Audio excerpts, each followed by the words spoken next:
ჯერჯერობით ამის შესახებ დამატებით ინფორმაცია ცნობილი არ არის, მაგრამ ვიცით, რომ მოსკოვის ცენტრში ამ დრომდე საგამოძიებო მოქმედებები მიმდინარეობს და ცდილობენ დაადგინონ, ვინ დააორგანიზა აფეთქება რესტორანში. წინასწარი ინფორმაციით ორგანიზატორების მიზანს რესტორნის ვერანდაზე მიმდინარე კერძო ღონისძიების სტუმრები წარმოადგენენ. აფეთქების შედეგად დაიღუპა 3 ადამიანი, მათ შორის ქალი კურიერი, დაცვის თანამშრომელი და ერთ-ერთი სტუმარი, რომელიც მოგვიანებით კლინიკაში გარდაიცვალა. დაშავდა კიდევ 21 ადამიანი.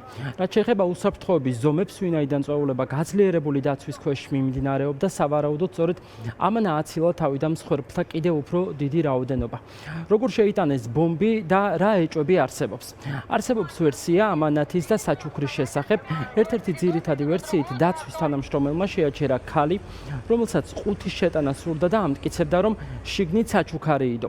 რადგან მცველს ეჭვი შეეპარა, მან ყუთის შემოწმება გადაწყვიტა და სწორედ ამ მომენტში მოხდა აფეთქებაც. სავარაუდოა, რომ თვითნაკეთი ასაფეთქებელი მოწყობილობა დისტანციურად იქნა ამოქმედებული. აფეთქების ზალა კი ტროტილის 1 კილოგრამს უტოლდება. თავად მოწყობილობა დატენილი იყო მეტალის ბურთულებით, რამაც გამოიწვია ვერანდაზე მყოფი ადამიანების დაშავებას. წყაროების ინფორმაციით, ქალის სხეული ძლიერად დაზიანდა და მისი ხელი შემთხვევის ადგილიდან დაახლოებით 15 მეტრში იპოვეს.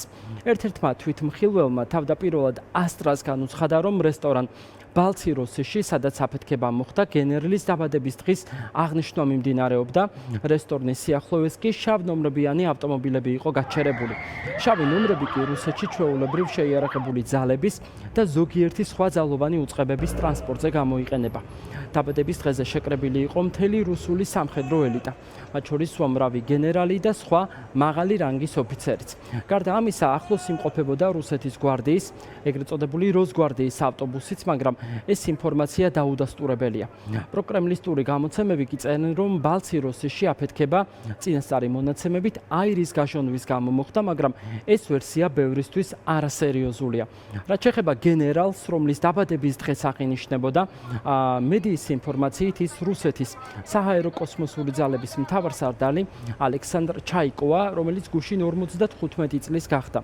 გენერალი ჩაიკო 2022 წელს რუსული ჯარების აღმოსავლეთ დაჯგუფების მეთაური იყო. მის დანაყოფებს ბრალი ედებათ ბუჩაში მშვიდობიანი მაცხოვრებლების მასობრივ მკვლელობებში, წამებასა და ნგრევაში.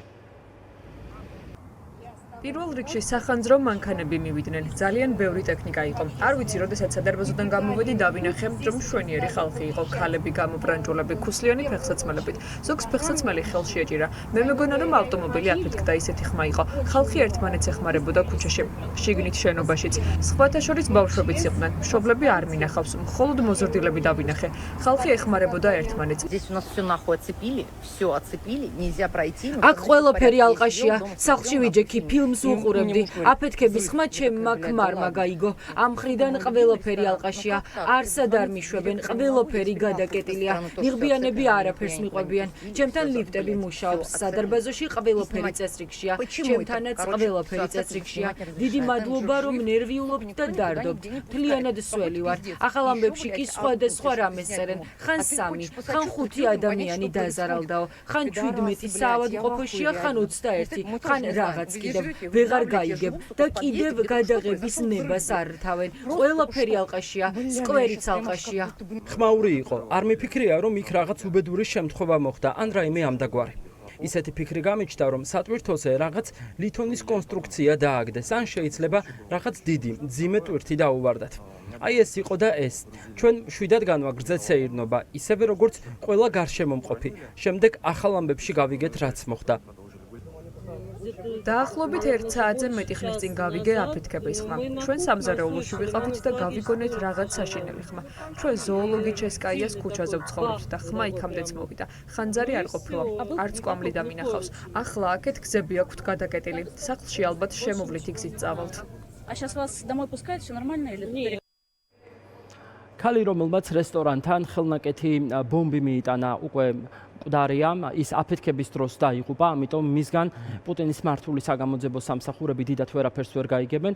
ისე კი საინტერესოა ეს გამოძიება როგორ დასრულდება, რადგან თუ მაგალითად აი ამ კრემლისტურ ნარატივს გადავხედავთ ახლა, რასაც თვითონ ცდილობენ რომ გაავრცელონ ინფორმაცია, ისინი ცდილობენ ასე შეფუთონ ყველაფერი, რომ თითქოს ეს იყო აირის გაჟონვა და არა მიზანმიმართული შურისძიება თუნდაც გენერლებზე, რადგან რთულად წარმოსადგენია, რომ იქ ვინმეს შემთხვევით მიეტანა ბომბი ადგილზე, სადაც მთელი რუსული სამხედრო ელიტა იყო შეკრებილი.